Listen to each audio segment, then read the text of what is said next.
على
Alhamdulillah, wassalatu wassalamu ala rasulillah wa ala alihi wa sahbihi wa mawala.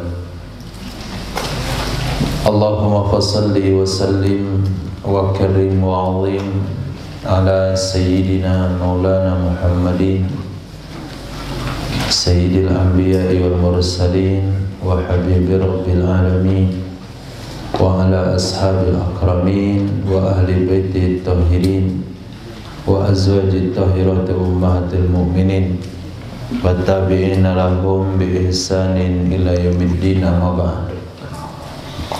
Rabbi yassir wa la tu'assir, Rabbi tamim bil khair. Rabbana shrah lana sudurana wa yassir lana umurana wa hlul 'uqdatam min lisanina yafqahu qawlana.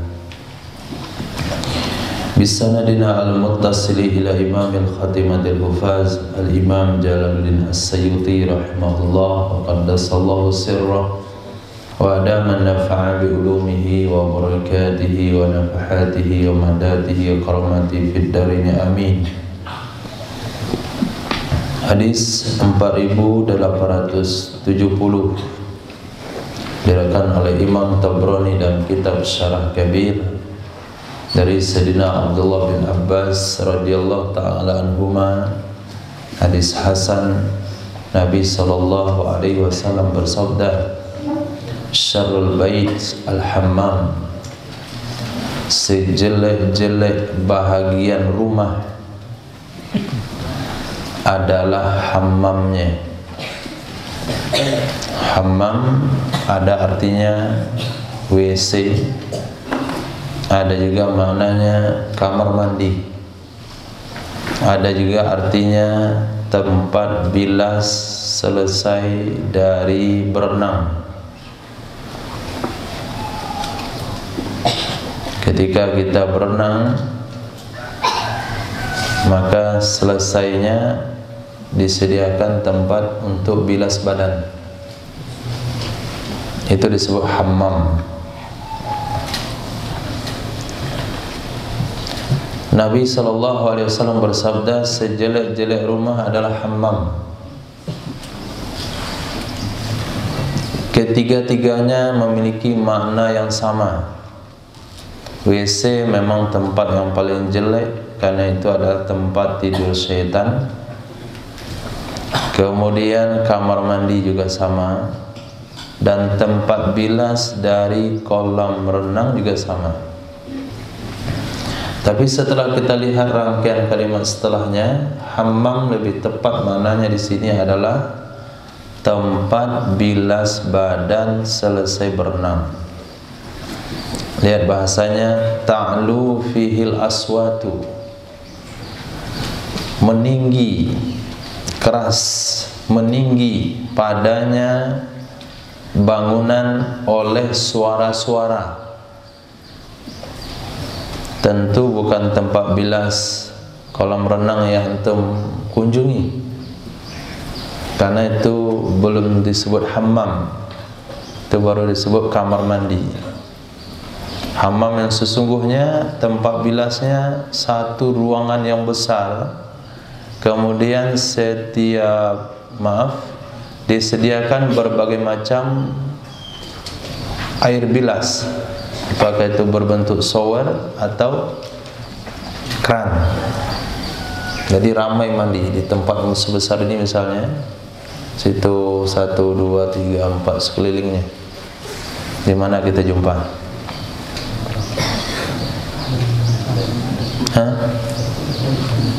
Cikampek, Sinangki kali.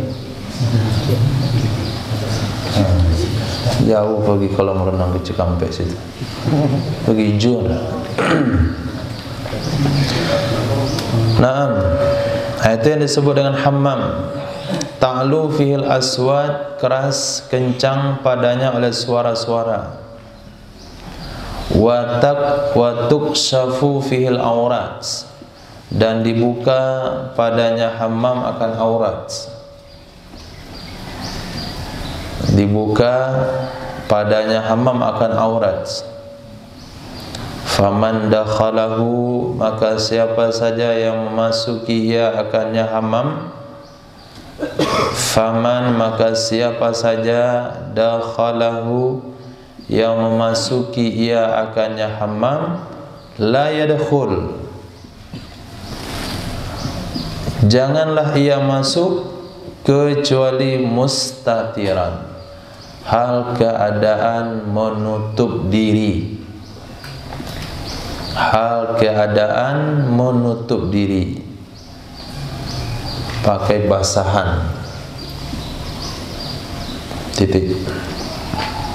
Syarrul hamir aswadul qasir, sejelek-jelek keledai adalah yang berwarna hitam, yang pendek. Keledai berwarna hitam dan pendek. Ini warna yang Nabi tidak sukai dalam keledai. Jadi kalau antum mau beli keledai untuk ngantar kawan sakit, itu jangan beli keledai hitam yang pendek. Sudah hitam pendek, mirip wawaw deh.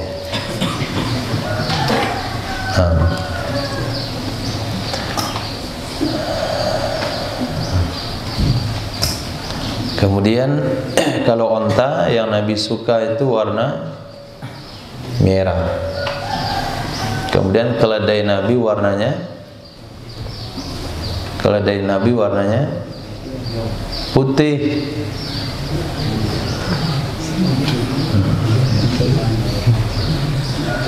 Disebut dengan qaswa.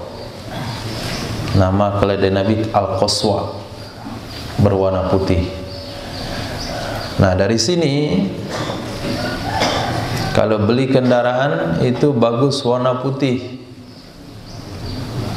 Maka Imam Malik rahimahullahu taala itu kalau beliau beli kuda warnanya putih, pakai jubah putih, gamis putih, sorban putih, sepatu putih, kuda putih. Nah, berjalan di siang hari yang terang benderang, bertemu sama orang Yahudi yang miskin mengemis. Wahai imam, enggak benar nabimu katakan ad-dunya sijnul mu'min wa jannatul kafir. Dunia ini penjara orang beriman dan surganya si kafir. Saya yang kamu katakan kafir, kok di dunia sengsara? Kamu yang kamu katakan dunia ini penjara bagimu, kenapa pakai kuda putih? Imam Malik katakan, wahai Yahudi, ketahuilah, saya yang hari ini pakai kuda putih, berjubah putih, serba putih, itu kalau dibandingkan kenikmatan sorga, itu masih dalam penjara. Menderitanya kamu di dunia ini, kalau dibandingkan dengan azab neraka, itu udah sorga. Itu pemahaman hadisnya. Bukan berarti penjara orang beriman hidupnya sengsara, tidak. Bagaimanapun nikmatnya orang beriman di dunia, itu kalau dibandingkan nikmat surga itu baru penjaranya. Bagaimana sengsaranya si kafir di dunia, kalau dibandingkan di azab kubur itu udah surga. Kalau dibandingkan dengan azab neraka itu udah surga. Nah, hadis berikutnya Nabi SAW bersabda, syarrut ta'am, sejelek-jelek makanan adalah ta'amul walimah, makanan pesta pernikahan.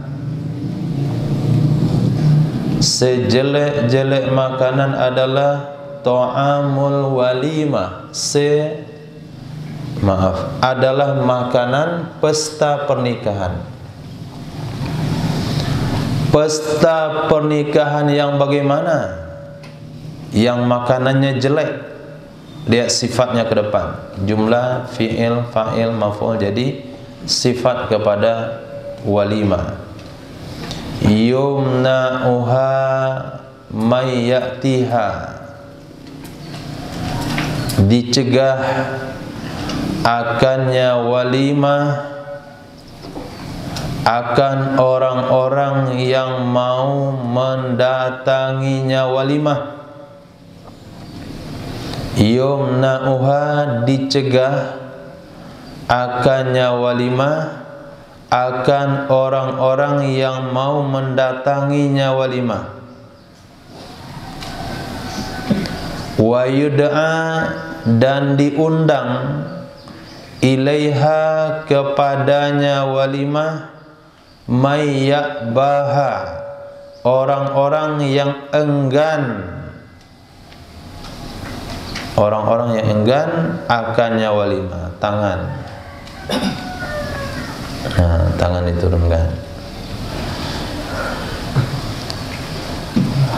Wa yud'a, dan diundang kepadanya walimah, may ya'baha, orang yang enggan akannya walimah. Kira-kira siapa yang senang datang ke walimah? Orang miskin.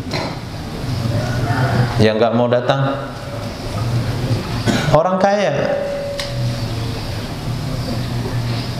Karena kalau dia datang, dia pikirnya amplop lagi. Nah, harus ngisi buku tamu, nanti dicek oleh tuan rumah, apalagi tinggal di komplek orang kaya, dicek nanti, si fulan datang, alhamdulillah, si fulan datang, si fulan datang, si fulan kok nggak datang? 2 kali anaknya baralek gadang, saya datang. Saya baru sekali kenduri, dia nggak datang. Kasih tanda merah, si fulan nggak datang. Nah, setelah orang-orang yang didata seperti itu datang, nanti buka itu rumah gadang yang kecil. Rumah gadang tapi kecil. Apa namanya itu? Rangkiang. Nah, rangkiang itu lumbung padi, tempat penyimpanan padi bagi orang Minang. Enggak pakai pintu, enggak pakai pintu, bukanya dari bawah. Jadi yang di bawah dulu diambil, baru yang baru di atas. Nah, sama sistemnya yang Kosmos, penyimpanan beras. Jadi penemunya itu orang Minang, Kosmos itu. Bukan beras, simpan padi. Jadi rangkiang itu nggak ada itunya, tempat masuknya di atas kan, bukanya di bawah. Mau ambil padi, buka pintunya di bawah, turun dia stop. Jadi yang baru masuk, yang bawah, yang lama kepakai gitu terus. Nah, ketika dibuka rangkiang tuh, buka si fulan hadir, dataran des Haji Bagindo. Amplopnya berapa Bagindo? 25. Anggota DPR 25 gitu. Tapi apabila yang datang itu fakir miskin, amplopnya tak bernama, tidak terdaftar di kartu tamu, amplopnya tak berisi, 5.000 pun dah jadi, makanannya tinggi. Nah, 2 porsi orang biasa. Nah, lauknya pun semua diambil. Hari memuaskan selera. Jadi kalau orang mengadakan kenduri, ngundang orang seperti itu, tekor ya. Mulai kenduri jam 9, jam 2-an dah habis lauknya. Nanti tamu yang datang jam sekian nggak lagi lauk. Maka mereka undang yang nggak mau datang. Yang mau datang nggak diundang. Itulah walimah yang paling jelek makanannya. Tapi apabila walimah itu yang diundang adalah orang-orang miskin, kemudian panti asuhan, anak yatim, pesantren, santri, itu makanan yang paling berkah. Nah, karena dia bukan dagang, dia bukan kedai nasi buka sehari, tapi dia semata-mata mensyukuri walimah tersebut. Habis tambah lagi, habis tambah lagi, habis tambah lagi, mau pulang makan lagi. Nah, tuh ciri-cirinya. Nah, wa man la yujibid da'wah, orang-orang yang tidak memenuhi undangan, orang-orang yang tidak memenuhi undangan, faqad asallaha wa rasulah, maka sungguh dia telah maksiat kepada Allah dan Rasulnya. Hadis sahih riwayat Imam Muslim. Jadi menghadiri undangan pernikahan, walimatul urus, hukumnya wajib. Itu hukum dasarnya. Dalam kitab fikih, para ulama fuqaha mengecualikan satu, boleh tidak hadir apabila walimah itu diadakan 3 hari berturut-turut dan kamu diundang pada hari kedua. Maka hukum hadirnya adalah sunnah, tidak wajib. Apabila diundang pada hari ketiga, maka hadir hukumnya makruh. Diundang pada hari pertama, hukumnya wajib. Yang kedua, kalau dia hadir, dia tidak tersakiti dan tidak menyakiti orang lain. Apabila kehadirannya dia tersakiti atau menyakiti orang lain, maka dia boleh tidak hadir. Paham maksudnya dia tersakiti?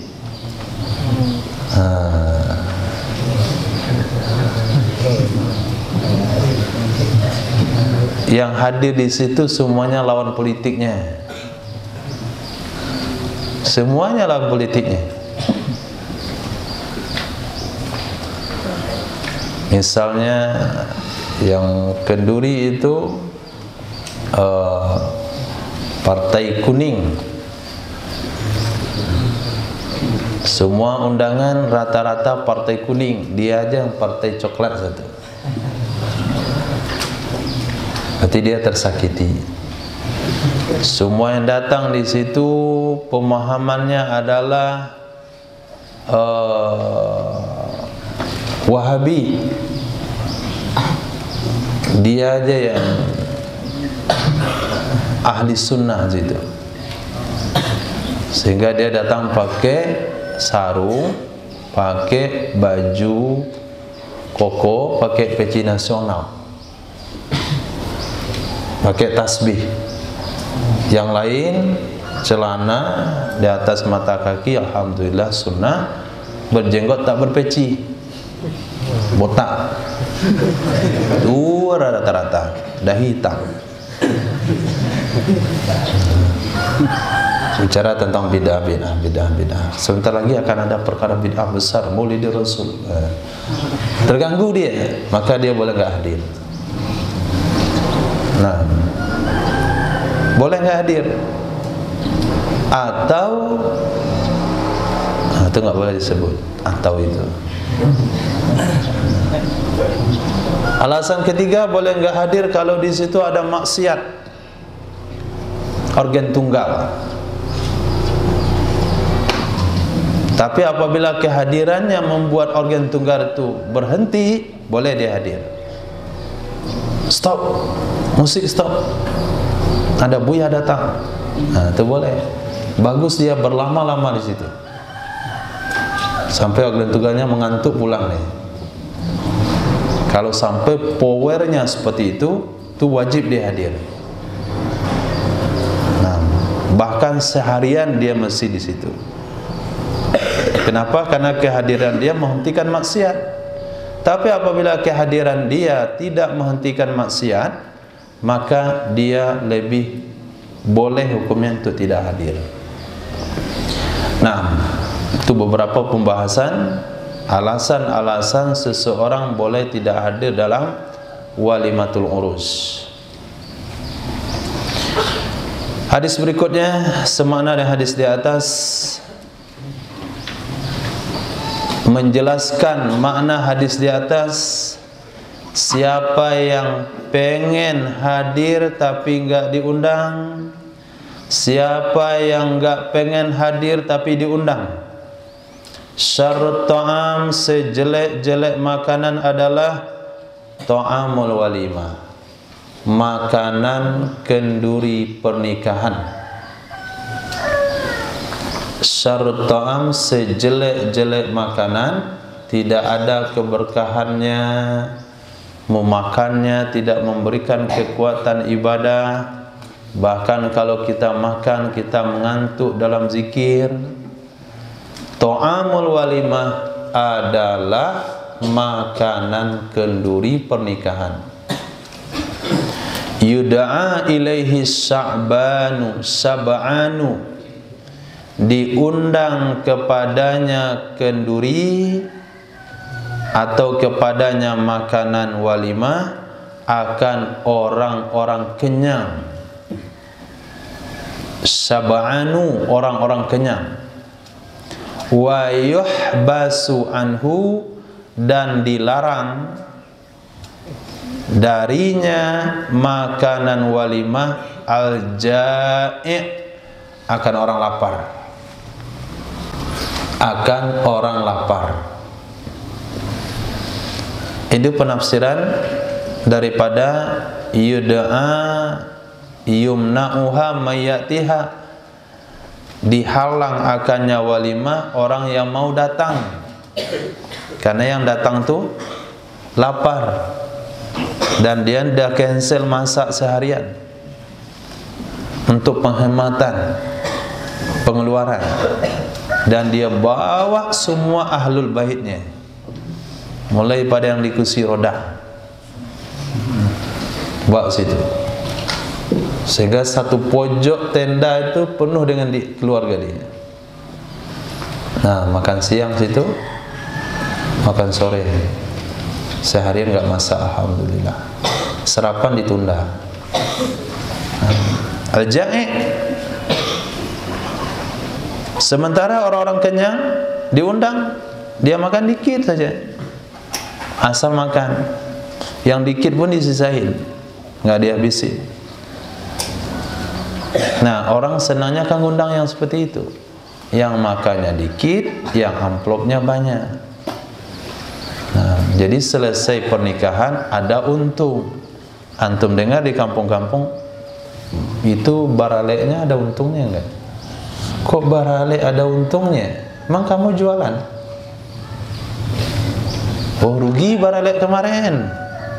Kenapa rugi? Yang datang orang miskin, makan banyak, amplop gak ada.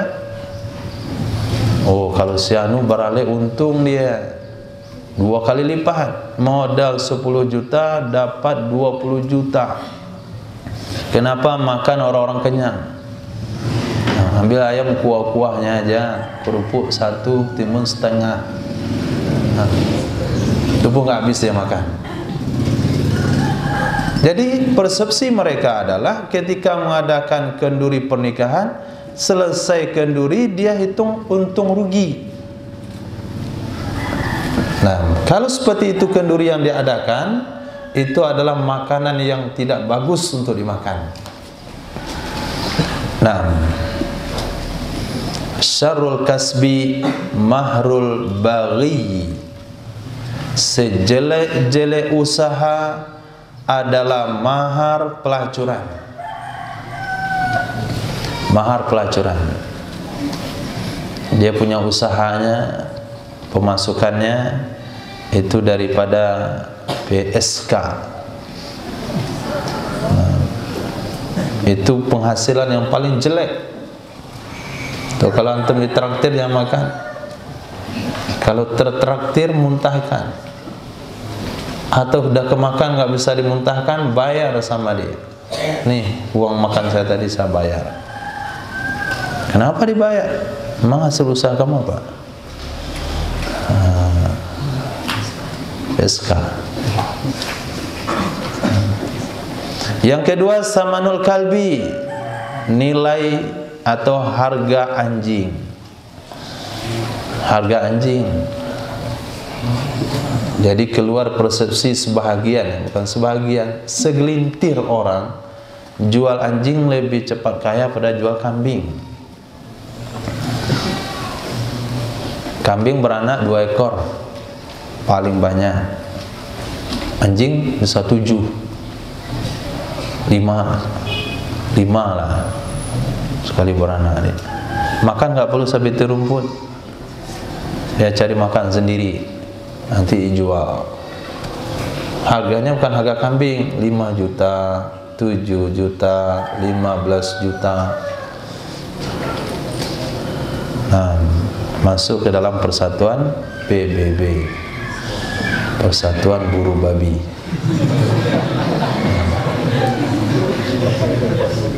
Itu dia hari Ahad. Nah, ada yang bawa 5 ekor. Nah, orang hari Ahad ke pantai dengan keluarga, dia hari Ahad ke hutan dengan anjing-anjingnya.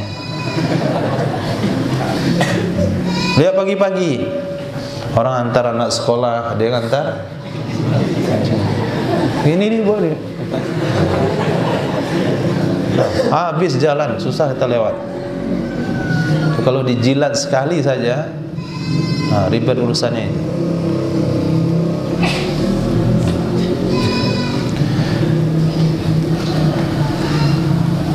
Yang ketiga, kasbul hajjam, usaha tukang bekam. Nah, yang ketiga ini dikecualikan dalam hadis yang lain. Jadi kalau antum mau buka praktek bekam pun nggak ada masalah, karena hadis ini mustasnayat. Nabi pernah memberikan upah kepada tukang bekam. Hadis sahih riwayat Imam Ahmad bin Hanbal, riwayat Imam Muslim dan Imam Nasa'i. Hadis yang lain, Nabi SAW bersabda, syarrul mal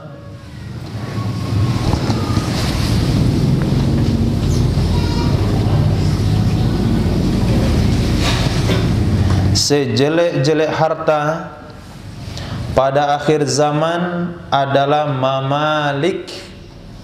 Mamalik artinya budak-budak sahaya. Maknanya memperjualbelikan budak. Kapan? Kapan? Kapan? Di akhir zaman. Pada hari ini sudah ada memperjualbelikan budak? Belum. Berarti belum akhir zaman. Belum akhir zaman. Nah, artinya masih panjang. Yang takut yang kiamat. Kalau kiamat terjadi Ramadan kemarin. Nah, banyak hadis-hadis lain yang mendukung belum kiamat. Katanya sudah 1500 nanti baru kiamat. Tidak ada yang tahu kiamat kecuali hanya Allah. Dan Nabi katakan, akhir zaman yang sudah hampir ke kiamat itu, sumber usaha yang paling jelek adalah jual beli budak. Hari ini enggak ada budak. Belum ada jual beli budak, berarti belum akhir zaman di akhirnya. Sudah di akhir zaman pun belum akhirnya. Artinya belum di akhir-akhir kali. Nah, melengkapi hadis yang kita ceritakan kemarin, akhir zaman kiamat tidak akan terjadi kecuali ditaklukkan kota Iskandaria di Mesir. Udah belum? Belum. Kemarin hampir kita nggak minat lagi buat pondok, ntar kiamat itu apa? Nah, ternyata masih panjang. Nah, masih panjang. Hadis ini sahih, riwayat Sayyidina Abdullah bin Umar radhiyallahu anhuma. Syarrul majalis, sejelek-jelek majlis adalah pasar dan jalan-jalan. Pasar-pasar dan jalan-jalan. itu syarrul majalis. Nah, itulah yang paling hebat. Nah, ditimbang nih dari lebihin nih, dilebihin, pas ditimbang di rumah tetap aja 9 on. 1 kilo itu sudah dilebihin. Kalau nggak dilebihin berapa on?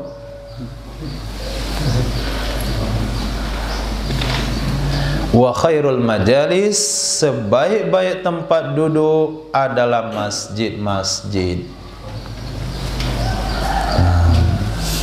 Apalagi masjid yang mewah, yang hening, yang tertib, yang damai. Bukan masjid-masjid kampung.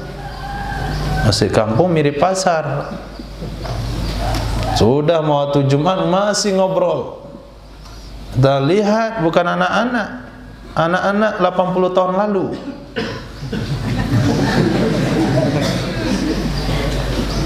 Kenapa anak-anak 80 tahun lalu masih kayak gini perangainya? Udah 80 tahun jadi anak-anak. Macam-macam dia obrolin. Padahal di situ ada anak-anak yang 15 tahun yang lalu udah zikir. Tapi anak-anak 80 tahun yang lalu tuh masih ngobrol.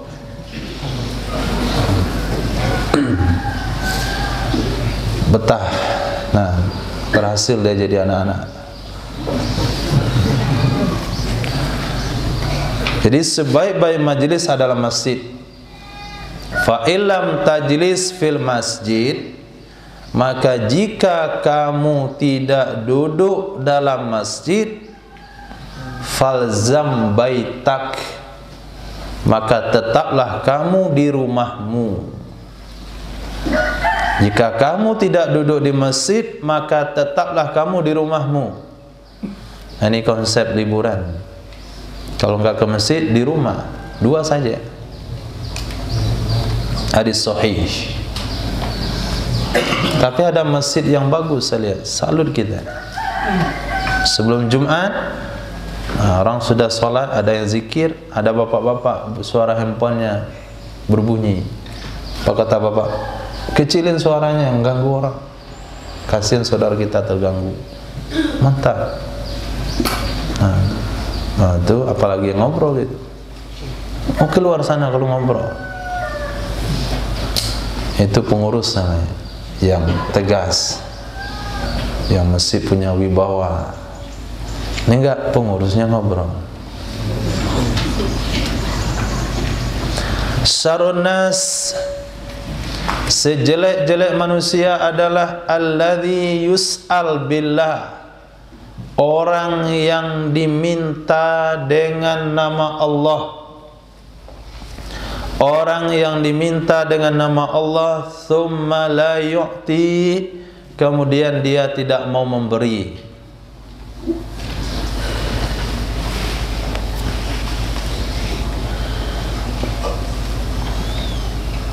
Ini bangsa Arab.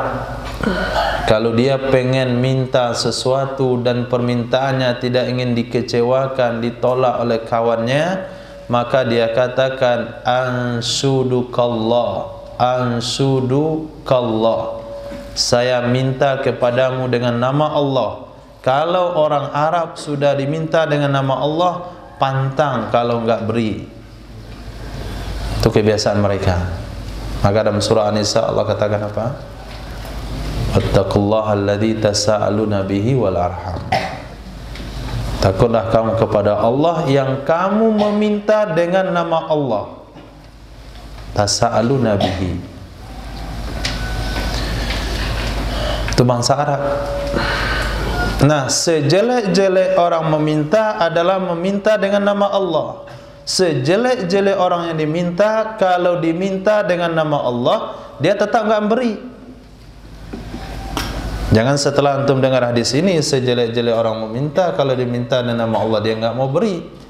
Oh, ada rahasianya minta sama kawan, pakai nama Allah. Ansadakallah, minta roti sekarek lah.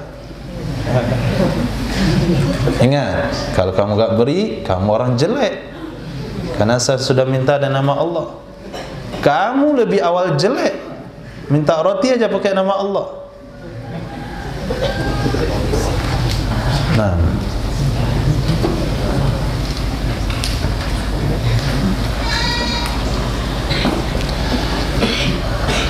syarrun nas al-mudayyik ala ahli. Sejelek-jelek manusia adalah orang yang menyempitkan atas keluarganya. Atas keluarganya, menyempitkan atas keluarganya. Ini dalam tanda kutip, dia punya kemampuan. Pergi jalan-jalan hari Ahad, satu keluarga mampir di kedai sate, pesan sate saparampek. Nggak ada seperampek Pak, buatin aja, masa nggak ada? Ketupatnya setengah, dagingnya setusuk, kurang lagi sate dagingnya kalau bisa. Nah, tuh makan sate lah anak keluarganya. Mak, kenapa dikit kali? Itulah bapakmu. Itu mana mudayyik.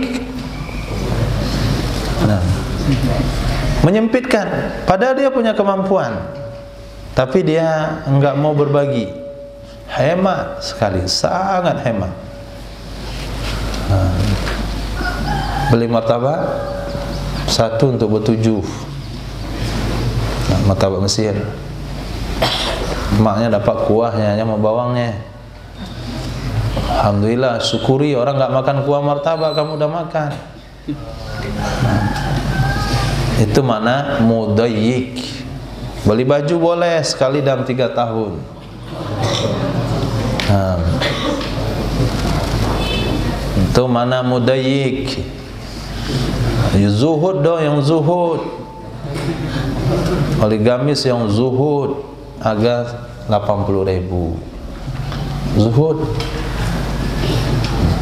Sendal Jepang, made in Jepang. Nah, itu sendal hari raya.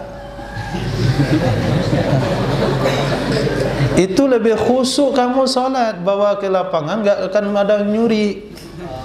Dan sama saja pakai sendal 5.000, sendal 10.000 dan sendal 200.000 sama saja, sama-sama di kaki, nggak ada bedanya. Ittaqullah. Nah, itu mananya mudayyik ala ahli. Itu orang Allah nggak suka. Itu manusia yang paling jelek. Nah.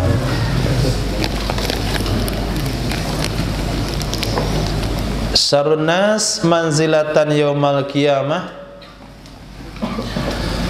Sejelek-jelek manusia pada hari kiamat, kedudukannya.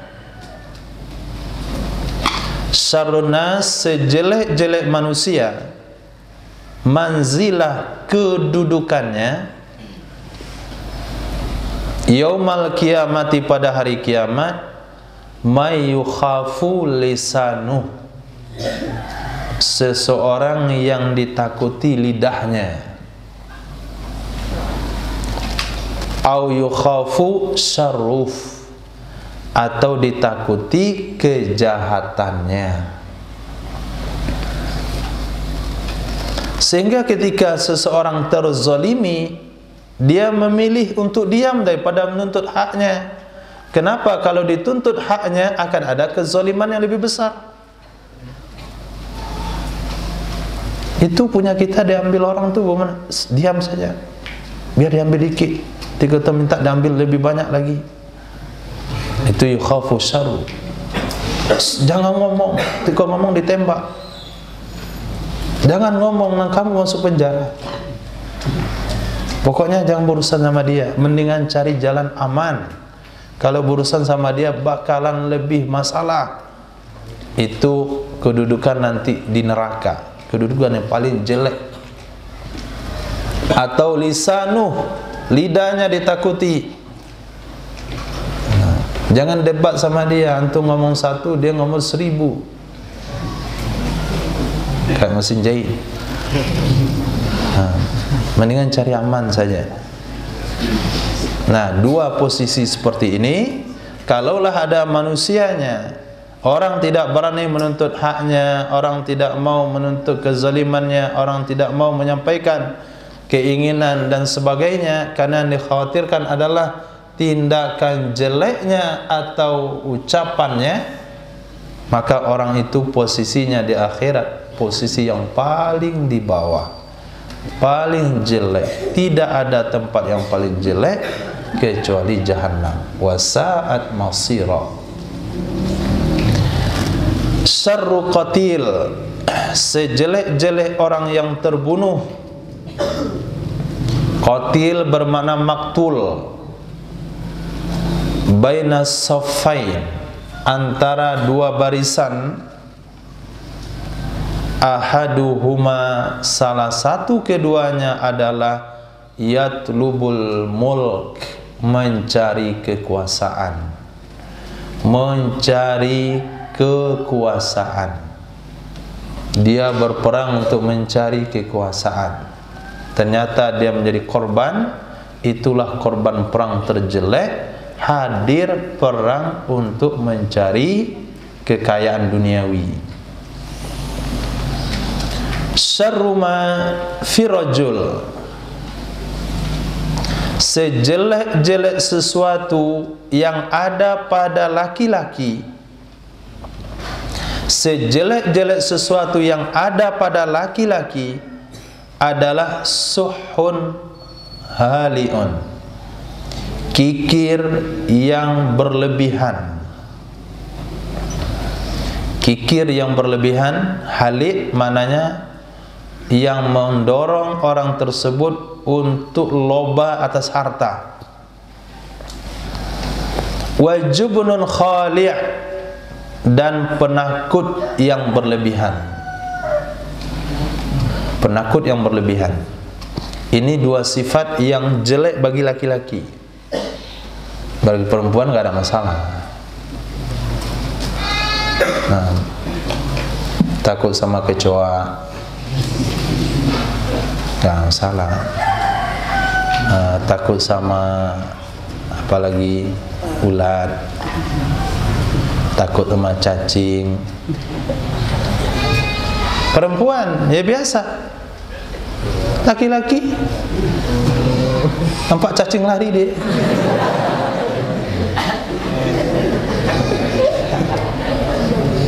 Apalagi suruh bunuh ular, suruh bunuh cacing aja lari dia. Nah, itu nggak boleh ada. Yang kedua, kikir yang berlebihan. Kikir yang berlebihan.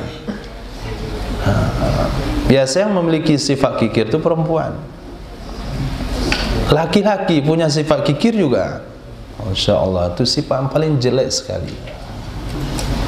Nah, karena di masjid ada sumbangan, kadang-kadang di tempat-tempat umum, kadang-kadang di tempat-tempat yang mungkin di sana perlu uluran tangan daripada kaum laki-laki. Sementara laki-lakinya punya sifat kikir yang berlebihan. Perhitungan. Tuh bayangkan kalau dia jualan, nah, satu pak untung 2.000. Nah, minta oleh anaknya satu, kasih, alhamdulillah ada untung satu lagi. Datang anaknya satu lagi, minta lagi, kasih, alhamdulillah lah nggak ada untung.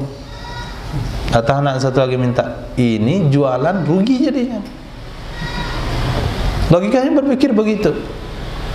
Maka kalau dia berjual beli satu pak makanan yang mungkin habisnya dalam masa 3 hari, untungnya hanya Rp2.000, lalu diambil oleh anaknya 3 sampai 5, di mana untung coba? Mana untungnya? Nggak ada, bangkrut. Maka antum lihat kedai-kedai itu bangkrut. Kenapa? Banyak anak yang makan pada orang belanja. Nah, maknya makan di situ, anaknya makan situ, bapaknya ikut makan situ. Total untungnya rugi, nggak kembali modal. Nah, maka sifat kikir yang paling tinggi ada di pedagang. Sifat pemurah banyak di petani. Nah, kenapa? Sudah petani nggak lulus sekolah, nggak tahu matematika, dia nggak tahu juga berapa pengeluaran, berapa pemasukan. Biaya bajak sawah nggak tahu berapa, ada keluar habis nggak tahu saya. Kemudian biaya sabit padi berapa, biaya ini berapa, datang minta sedekah, kasih 2 liter, kasih 3 liter, nggak tahu menau dia. Nah, kenapa dia nggak pernah mikirkan biayanya berapa? Kemudian dia juga tidak pernah menimbang berapa biaya yang keluarkan, berapa untung yang didapatkan. Yang jelas orang panen, kita panen, ada orang sedekah, kita kasih. Datang orang beli hasil panen kita, lebih sekilo itu biasa. Lebih sekilo biasa. Pergi ke kebun jagung misalnya, beli 50 kilo, bisa lebih 3 kilo itu. Biasa aja. Di pasar dia coba minta tambah 3 kilo, minta tambah 1 saja, itu dicari yang paling nggak ada isinya. Nah, itu beda pedagang sama petani. Maka sebaik-baik usaha itu adalah pertanian, karena tawakalnya tinggi, kemudian tidak diselimuti oleh sifat kikir. Tapi kalau pedagang tidak, sifat kikirnya lebih, karena dia di dalam kepala dia itu matematika, kalkulator selalu berjalan. Kalaupun nggak tamat sekolah, ada kalkulator. Saya hitung dulu ya, boleh saya hitung. Oh, nggak bisa, kurang 1000 boleh. Nah, rugi. Nah, dia tanya dulu ke kalkulatornya, kalau rugi nggak mau. Nah, Nabi SAW bersabda, syurbul laban mahdul iman. Minum susu itu semata-mata iman. Semata-mata iman. Ketika Nabi SAW Isra dan Mi'raj, Isra daripada Masjidil Haram ke Masjidil Aqsa di Palestina, selesai Nabi salat di Masjid Aqsa, Nabi keluar, ditawarkan minuman oleh malaikat Jibril, 1 gelas susu, 1 gelas khamar. Nabi spontan milih susu. Nah, maka minum susu itu semata-mata dasarnya iman. Jangan pula untuk mengambil kesimpulan kalau ada orang kafir minum susu dia beriman. Nah, man syaribahu fi manami, siapa saja yang meminum susu di dalam tidurnya. Minum susu dalam tidur. Apa maksudnya? Apa maksudnya? Apa? Mimpi minum susu. Jadi siapa saja yang mimpi minum susu, fahuwa alal Islam, maka dia berada di atas Islam dan fitrah, kesucian. Nah, berada di atas fitrah dan kesucian. Ada yang tadi malam mimpi minum susu? Siapa yang pernah mimpi minum susu? Hah? Nggak ada.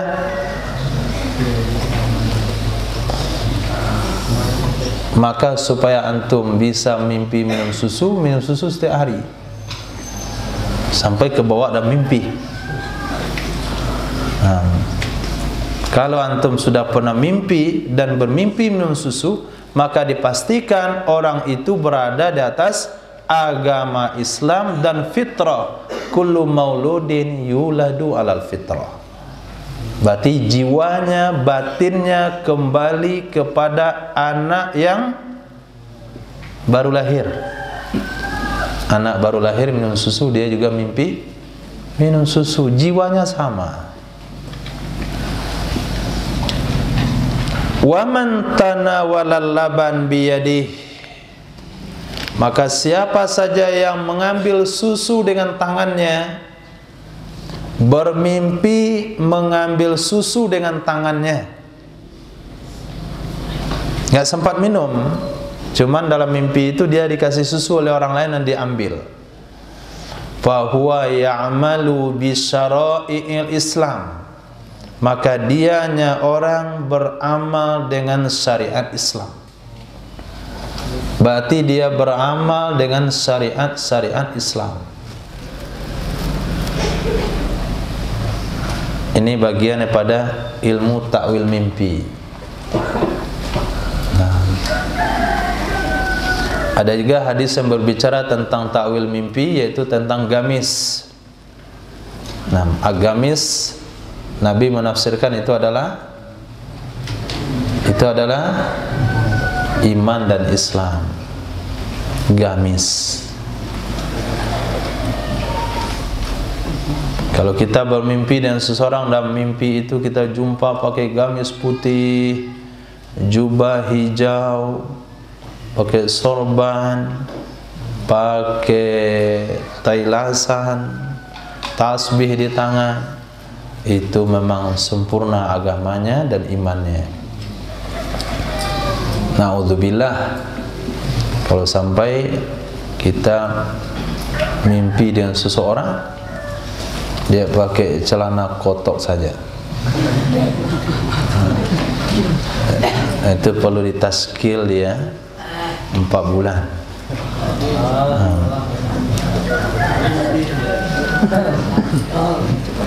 Itu ada taskil kita.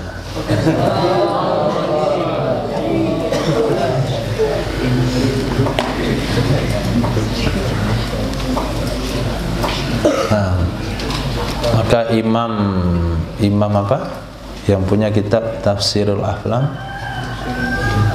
Ibnu Sirin, Imam Ibnu Sirin, Tafsir Ahlam, tafsir mimpi. Tapi jangan boleh antum beli buku tafsir mimpi sembarangan, yang nggak jelas ulama yang ngarangnya. Nanti ke mimpi dicek di situ. Mimpi plat nomor mobil pemadam kendaraan. Berapa plat nomornya? 7646. Tuang akan keluar. Tukang togel dia. Jadi banyak orang berkunjung situ nanya nomor, nawilkan mimpi. Itu pernah terjadi di tahun berapa itu? Tahun 94 atau 96. Itu masyarakat Indonesia sibuk dengan togel. Sampai bertanya sama orang gila, berapa nomor yang keluar besok? Siapa yang lebih gila? Yang bertanya lebih gila. Tidak tahu saya gila ditanya.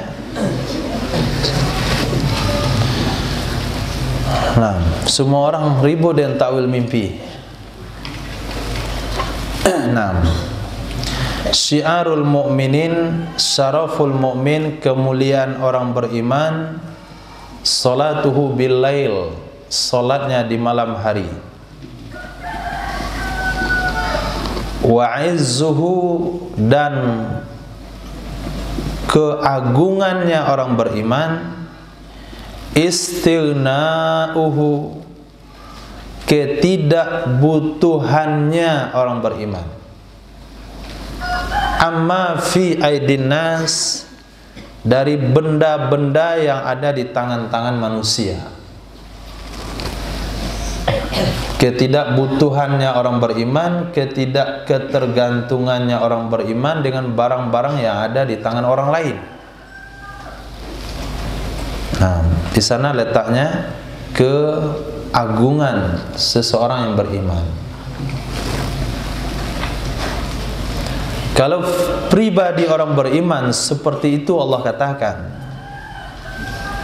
maka begitu juga keagungan sebuah desa, keagungan sebuah kecamatan, keagungan sebuah provinsi, dan keagungan sebuah negara. Kalau lah, ini apa ini bau ini? Hah?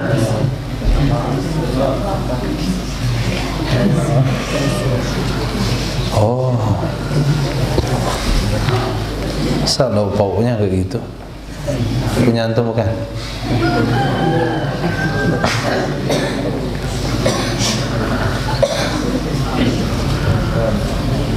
Tapi dimakan kan enak.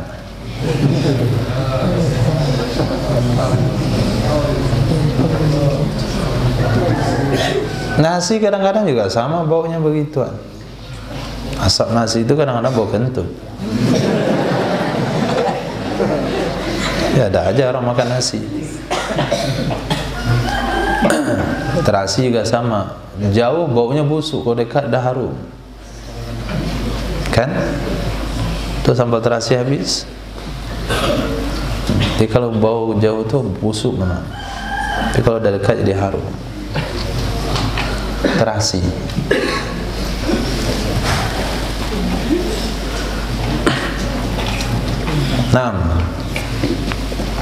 Beda sama durian, jauh baunya harum, dekat busuk.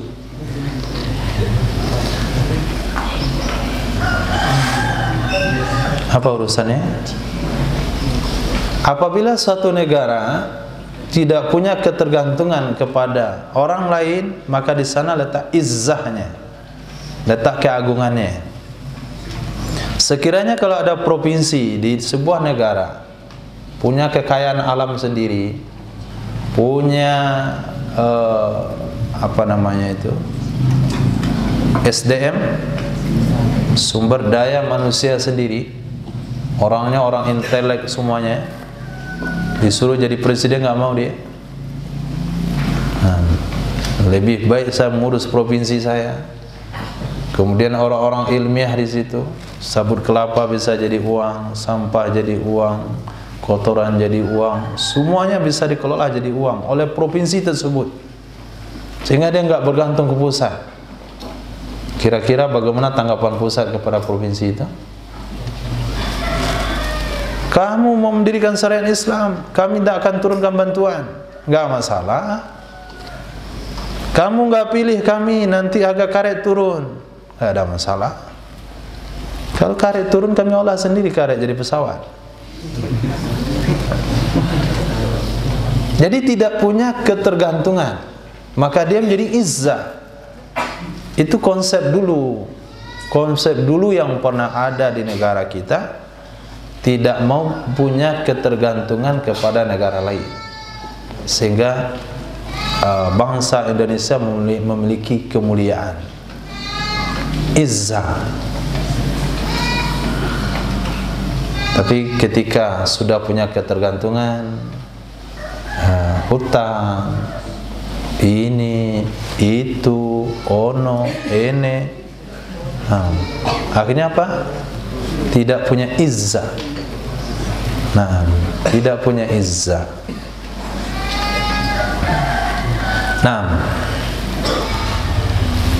Ketika Nabi bicara tentang individu, maka kalau negara, kalau organisasi, kalau masyarakat, apatah lagi. Jadi nilai sebuah izzah itu bisa didapatkan tanpa ketergantungan.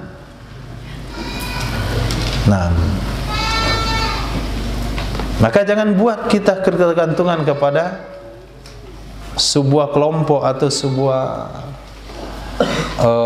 negara. Maka kita putuskan ketergantungan itu dengan tidak adanya ujian formal.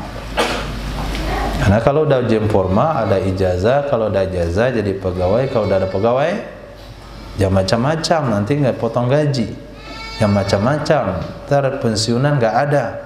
Oh ya Pak, iya siap, siap grab aja melulu. Kenapa? Dia punya ketergantungan, nyawanya di situ.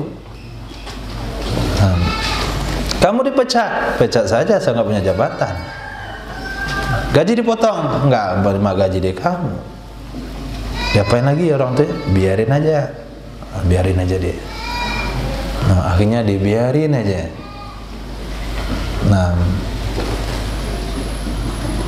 Maka mereka buat bagaimana segala sesuatu itu butuh ketergantungan.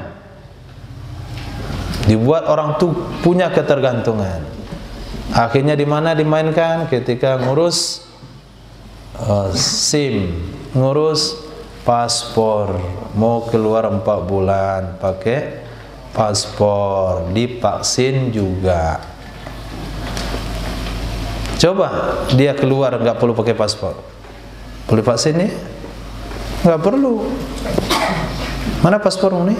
Surah Yasin langsung dapat stempel, langsung keluar. Dibuat supaya bisa punya ketergantungan. Maka sedikitkan ketergantungan kepada pihak-pihak formal supaya ada izzah. Terakhir,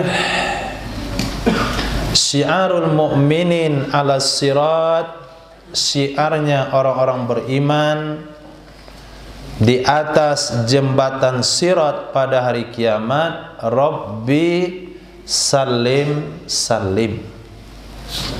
Itu dalil adab perjalanan, bukan doa nyemberangin jembatan Rabbi salim salim, tidak. Tapi itu jembatan sirat yang ada di mahsyar. Jadi orang-orang beriman lewat situ, lihat jembatan yang kecil seperti rambut di belah 7, perjalanan 1500 tahun perjalanan, tu rasa-rasa nggak bisa selamat dalam penyeberangan, maka semboyan mereka, syiar mereka, Rabbi salim salim salim salim.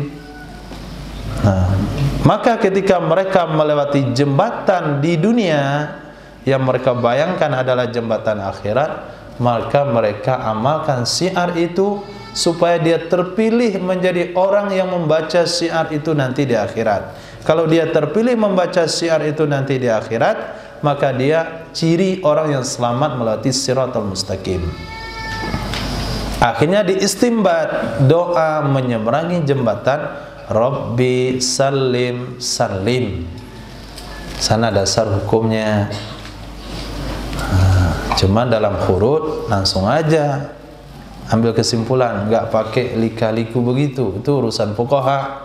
Urusan kita doa menyeberangi jembatan. Kalau kita melewati jembatan baca Rabbi salim salim, bukan salim salim, salim salim. Nah, man ahya sunnati faqad ahabani. Kenapa? Yang penting intinya aja, jangan lihat lika-likunya. Itu salah, itu bukan ahabani, ahabani itu ulama urusannya. Yang kita tahu orang menghidupkan sunnahku berarti dia mencintai aku. Poinnya aja yang lihat, jangan lihat pangkal-pangkal pungkulnya. Kalau anda lihat pangkalnya masalah, poinnya aja dilihat. Nah, cukup insyaallah.